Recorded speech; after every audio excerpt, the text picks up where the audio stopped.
You know, actually, I went into Capcom not to get DMC. Bingo!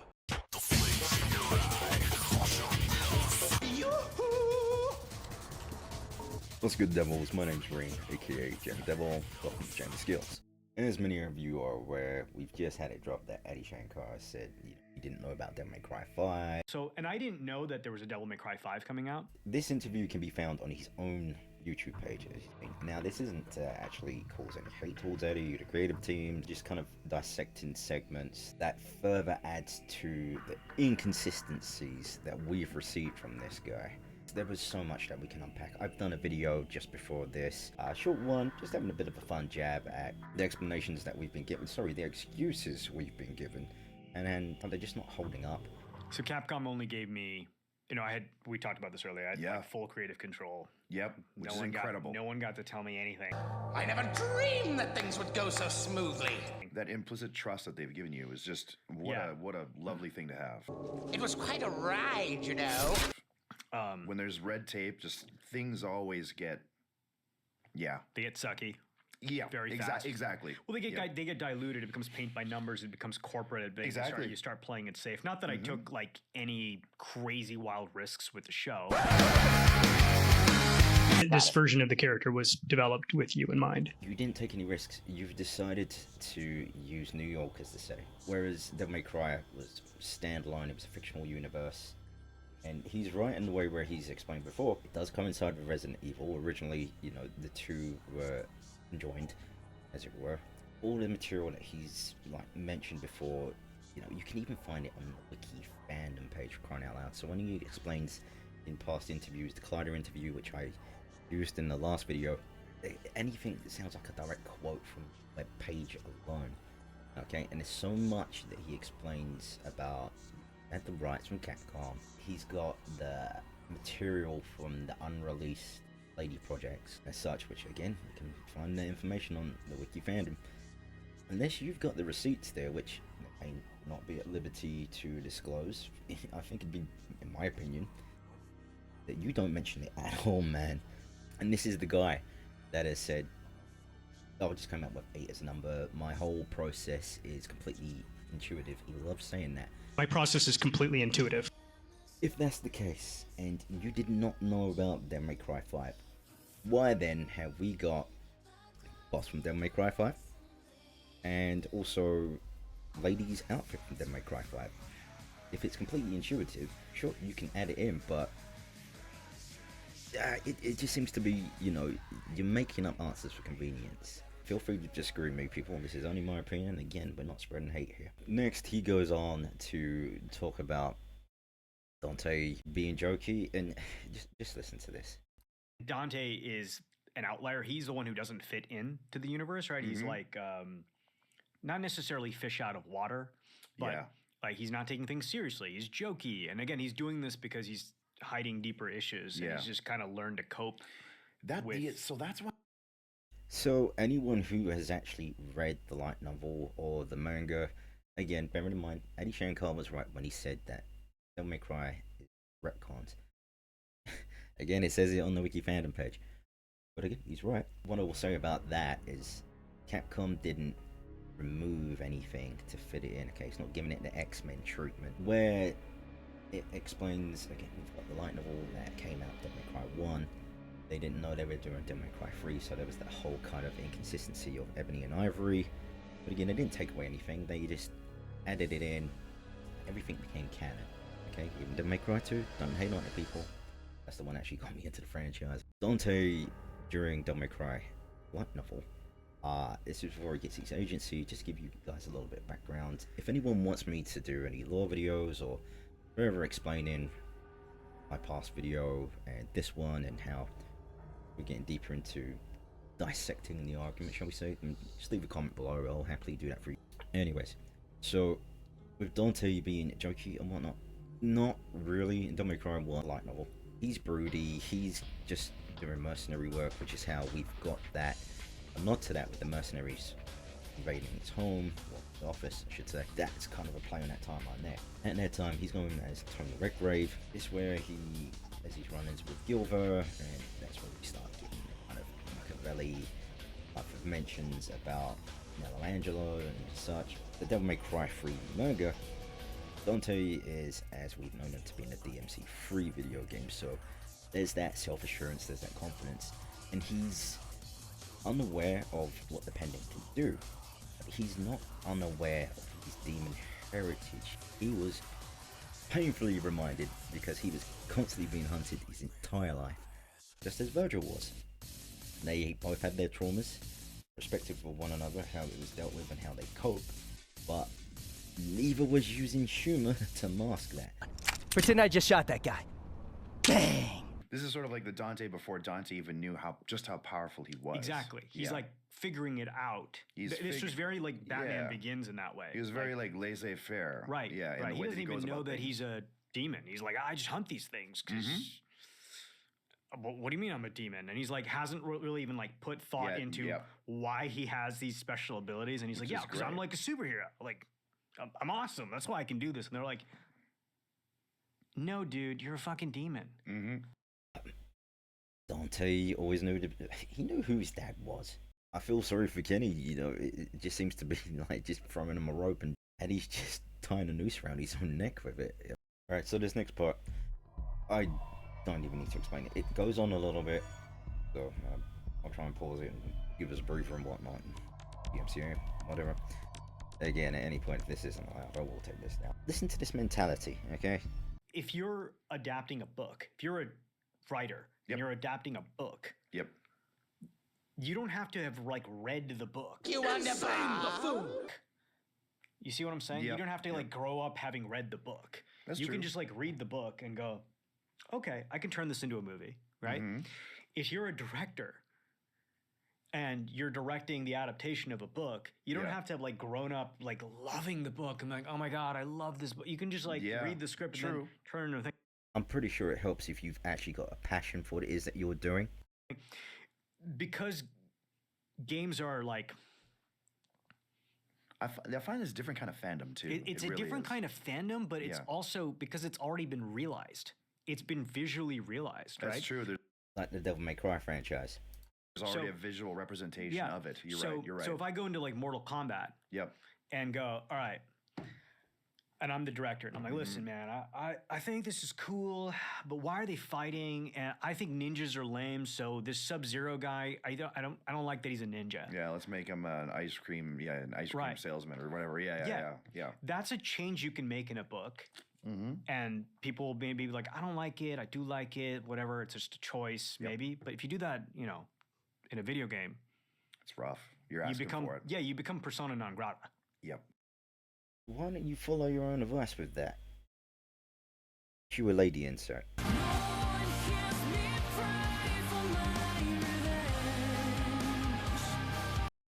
Like very fast. And guys like you and me who grew up loving games and then were like watching movies based on games, we're like, what the fuck, dude? Why would you make these changes? What did he say? Yeah. Like, well, now you know how most of your audience felt. It doesn't make any sense. You get that right. Alright guys, so this next part, I don't need to say anything. Just have a listen. Because it's not an obvious No, it's thing. not. It's not an obvious, like I immediately saw it. You know, actually I went into Capcom. Oops! I forgot to mention one teeny little item. Not to get DMC. Yeah, no intention to actually take this. What was he after? Dino Crisis. Why are you running? This is the guy they gave it to. A guy who didn't want Devil May Cry. Ends up with it anyway. Just cuz. I didn't tell you the story. No, you didn't. So I had a meeting with Capcom, and this guy Taki Yanamoto is there. He's a very, very sweet gentleman. He'd been there for a very, very long time. He was there, translator, other people in the room, and I'm like, and they're like, you know, we want to work with you. You're very talented. I'm like, oh, thank you. I'm like, I want to do Dino Crisis. Isn't that a scary thought? And they're like, oh. And they're like whispering. They're like, why Dino Crisis? I'm like, because it's sick. It is. And That's your reason. Just because you like it, you think it's sick, which it is. That's enough for you to go, oh, I'm the right guy for this.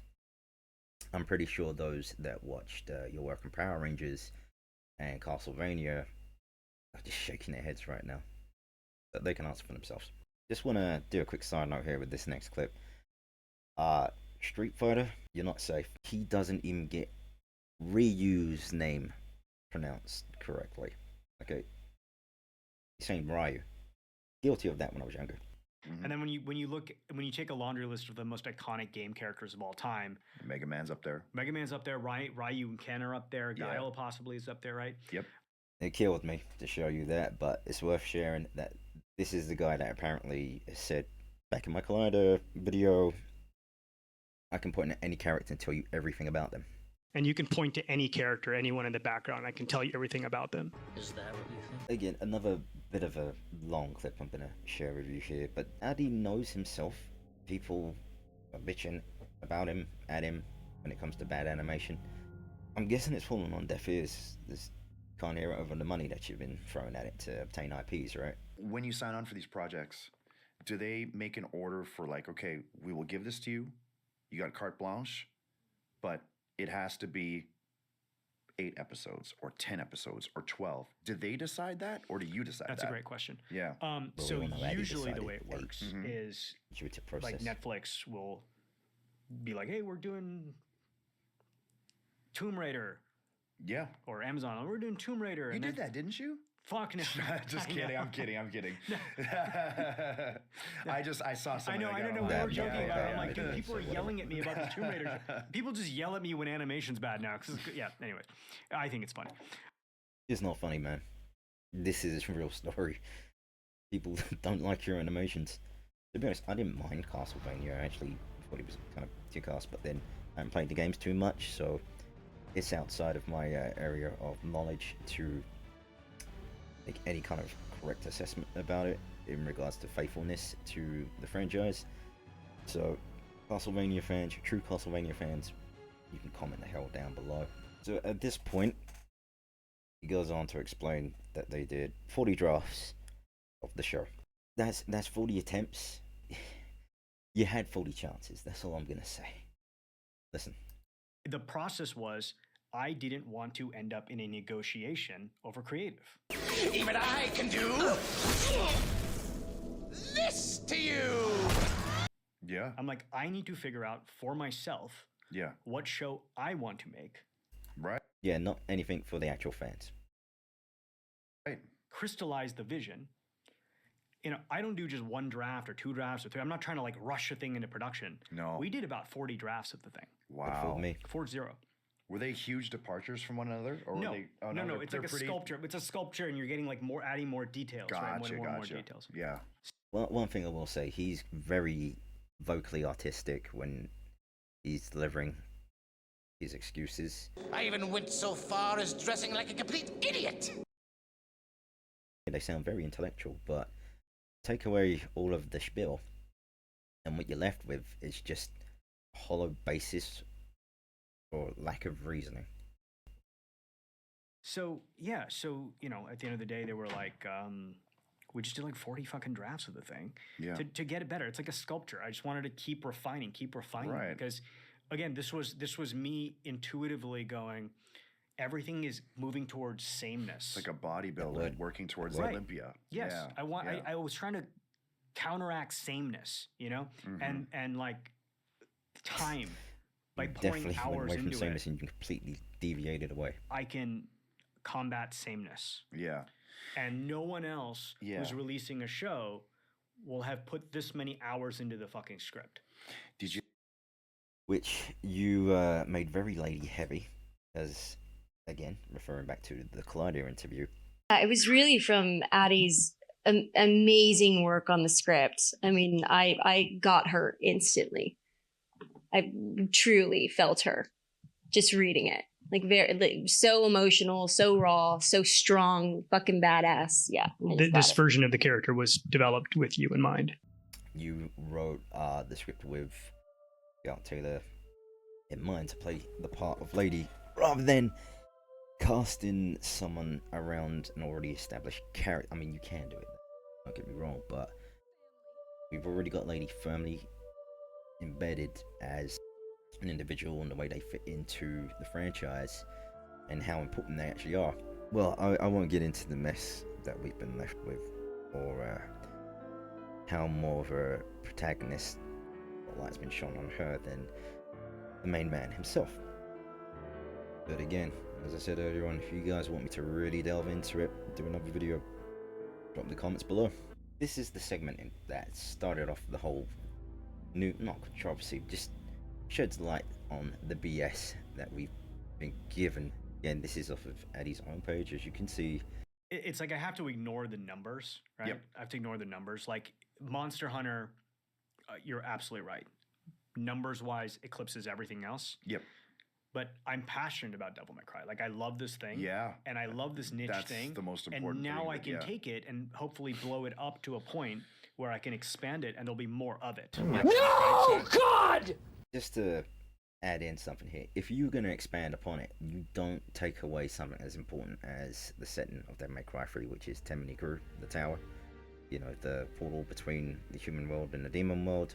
Also got it tied in with the DMC3 manga. You could have added onto it, you could have filled in the gaps from the manga, you know, where any of you read that, you see it is Virgil that interacted with Rabbit, not Nalo Angelo, and it was in the human world, not Makai. Okay, so if you want to expand, you've had plenty of opportunity. Okay, you could have added your own things into that and not taken away or changed what's already been there. Anyway. You didn't know? No. Wow. I got okay. actually unhappy when they you know, so I signed the deal and I'm like, yeah, great, I'm doing it. And then they're like, good news, we have Devil May Cry 5 coming out. Were you hoping to play it before doing your adaptation? Is that what you're saying? Or you just... No, I actually thought the franchise was dead. Oh. Real fan wouldn't say that. And not just because, oh, we want it. But we could see that there was the potential there. That line from Devil May Cry 4, you know, they did feel, Capcom as a studio, that they needed a new character to kind of keep it fresh. They was concerned that it was dropping off. But by doing that, it gave them the keys to Devil May Cry 5 after realizing the DMC reboot, which I thought was a good game in itself, but it wasn't Devil May Cry. If I got a gun to my head and they're choosing like DMC or Eddie's work, I'm going to choose DMC. That at least was a bit true to or Sparta, rather than using Lady's character to completely trash Sparta's legacy. This is probably going to be the only example I can find of Eddie actually being 100% honest. Take a listen. Did you ever get to that point where you sort of started to doubt whether, because you had seen these drafts so many times and the drafts were so similar to one another, that it's like, man, like I've seen similar drafts of the same fucking story for so long, I don't even know if it's good anymore myself. No. Like, no, you always believed in your work? 100%. Oh, that's I great. had like yeah. way too much self-confidence. Well, that's a switch. Just listen to this last part of the interview. If not your own red flag, man, you're beyond help. Anyway, check it out, guys. There's a huge trust barrier that you were able to break through. Yeah. And yeah, it's a, you want to do right by those people. Yes, I totally exactly. get it. It's And like the if someone fans trusts you, Yep. then I'm like, no, I'm going to work 50 times harder. Yep. Exactly. Than I failure is need not to. an option, Right, kind of thing. right. Yeah. And again, just because I had the creative control doesn't mean that I wasn't taking input, and I Right. didn't want Absolutely. the input. I'm like, please. Which is why it it's a always team behooves sport. me, where it's like people just kind of go, I got this license, cha-ching, easy Yeah, money. yeah. You know what I mean? Let's fucking pump it out. Yeah, now we got to make a it's Tekken insane. movie. Yay! Yeah, And you're like, it's why are you insane to doing me. this? Yeah. Yeah, it's arson. It's arson. Yeah, like you said, yeah. It's cultural arson. Mhm. The hypocrisy right there. Dude, listen to yourself. Alright guys, well that was my 2 cents on that. I don't think we're gonna get far with this. I mean, I enjoyed the show, don't get me wrong, but in terms of understanding the essence of the characters and being a fan, I'm lost for words. We're getting a windmill full of excuses. There's a lot of backpedaling, and if you thought that you was the one that was going to revive a franchise, you don't deface it. You don't go to an art museum and think, you know what, yeah, let me just go over it like that. No. Sad to say, again, I wish I was wrong. No hate towards Addy or the creative team whatsoever. As fans of anything, you want to see genuine love. I personally felt like, okay, this is worth me doing a video. I don't normally do these, but this time around, I'm not gonna pretend I'm the authority or the expert on any of the subject that we've covered over, but I don't think it's exactly a hard stretch for anyone to be a bit more correct than the explanations that we've been given. Anyway, you guys, let me know if you want me to make a video, as I've mentioned earlier on, if you really want me to delve into the lore, or just go further into spawning out the inconsistencies. Other than that, I want to thank you all for making it this far. Again, feel free to leave a comment, but just bring the good vibes. No one's here to argue. You're allowed to disagree. There's constructive criticism, of course, so encourage that. I don't mind being wrong about something. Again, we're not spreading any hate here. Other than that, all I ask from you guys, stay handsome devils.